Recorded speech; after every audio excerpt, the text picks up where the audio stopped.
Home sales have fallen to their lowest level in 13 years. This as foreclosures are on the rise across the country. As Fox's Jerry Willis explains, experts point to the increasing cost of living, literally pricing people out of their homes.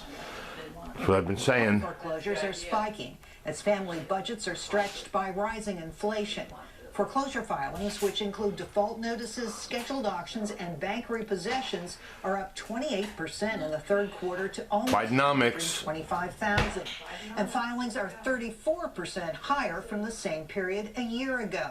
Home ownership is the main way that people have accumulated generational wealth. And if they can't afford to pay for their home, that means that they're not stable in their job, they're not able to provide for their family, and that definitely indicates more problems down the line. Despite the rise, the numbers are well below the levels the nation experienced during the 2008 housing crisis.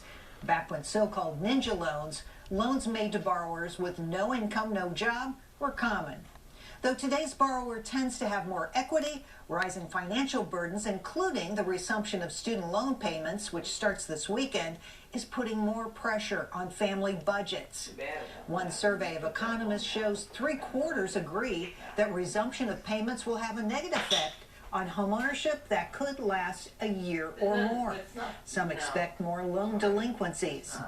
And while foreclosures typically occur most frequently in lower-income neighborhoods, Adams data suggests that a growing number of middle and upper middle income households may be in over their heads. In New York, Jerry Willis, Fox Business. All right, it is.